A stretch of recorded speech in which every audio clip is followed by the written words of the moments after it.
Over 3 months ago, a mudslide covered an entire village in the Philippines. The world has seen photos of the avalanche, but what was the village like before the tragedy? More than 900 people died in this rockslide, and when I was there, the area was eerily quiet. The usual Filipino villages bustling with life. Under all this mud was once a village full of life. A typical barangay or neighborhood has about 50 to 100 families. There's the crowing of the roosters, there's the barking of the dogs, there is the smoke of the dried leaves being burned, and then people cooking. So you always have this children screaming and laughing and having fun.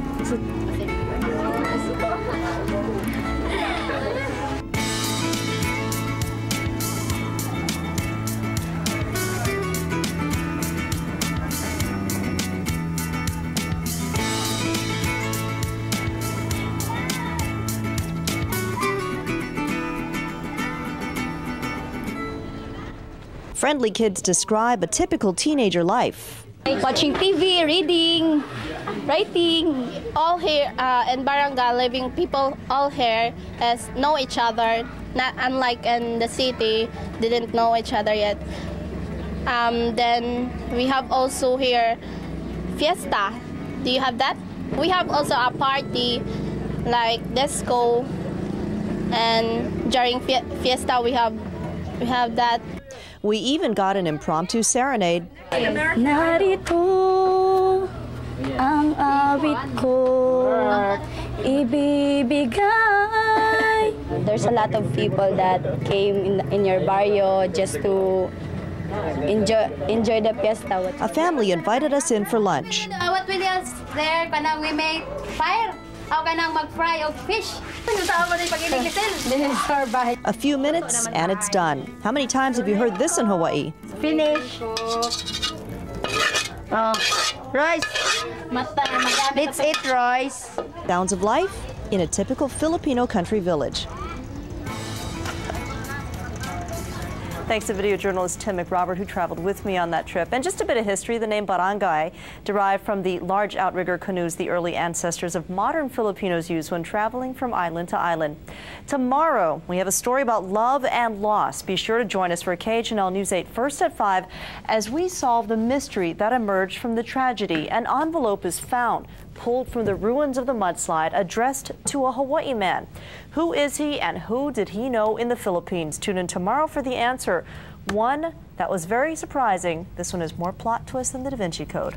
No, just kidding. I saw the story and it is full of surprises. You got to see it. An amazing story of a mystery solved. A follow-up to a story we first brought you back in March when we went to the Philippines to document life after the killer mudslide. We found an envelope addressed to a Hawaii man. So who is he? And who did he know in the Philippines? In our search for the answer, KHNL News 8's Diane got more than she bargained for. This landslide leveled a village of 900 people. In the debris, we found an envelope addressed to this man, Avelino Bergundias. He's shocked by our discovery. Just about going to cry. Where is the content of this? We found no letter, but there were others, all sent by this woman, Josephine Omela, his mistress of 18 years. I'm lonely and I cannot go to sleep at night since this had happened. That's right, mistress. This is his wife. So I kept it so secretly that we didn't have a relationship until they found out, and then they traced the place where my second wife was located at. At first, I was angry. I told him to get out and go to his mistress, but then he did not want to go. So we still stayed together, and I just endured the pain of being the wife, knowing that he's got a mistress. Josephine died in the landslide with 2 of their children. The 2 who survived now live with relatives in Manila. There were times when I could not go to sleep. And she was always on my mind, and still is. And the two kids are the ones that I'm concerned with. They are never far from his thoughts. Jolina was his favorite. Concepcion misses them too. I had struggled with my relationship with my husband.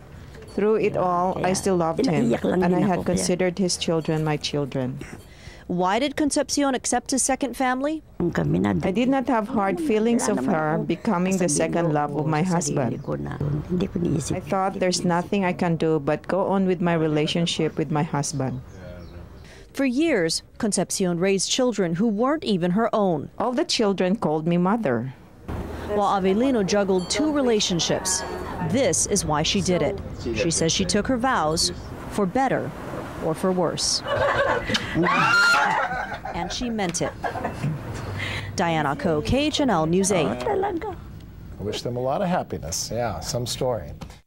It's going to be a long road to recovery for many of the victims of the Philippines mudslide. Video journalist Tim McRobert and I went to the Philippines to document life after the disaster. Here's one victim's story.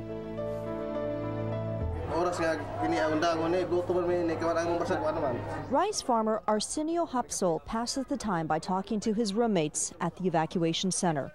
They're some of the 62,000 people who fled their villages after the February 17th mudslide in Ginsaogan that buried an entire town of nearly 1,000 people. Hapsol doesn't like the silence because that's when his memories creep in. Translator Erwin Gabriel. He said that in the beginning he heard that something rumbling, and there on he can see the mud coming, so he ran away, and then he see the mud coming. And he ran, but the mud caught up to him. Yeah, he's scared because it's already, he see that the mud is there already, so he know that he will be covered with the mud if he don't run, so he's scared. His wife and 3-year-old daughter were home. They died. Yeah, he's very sad, and sometimes he wake up, and every time he remember, of course, it's hard for him. For now, he's too trapped in the past to plan for his future. Sometimes he's wondering, he's happy when he's thinking about the time that he played with his daughter. And then when he realized that the daughter is gone, he's kind of sad again. All he can do, Hapsol says, is pray for guidance. We ran a half-hour special last night, Mission of Aloha, and during the show, viewers like you called in and donated nearly $1,200. We wanted to thank you for your support. Your island weather forecast is coming up next on News 8 at 10. We'll be right back.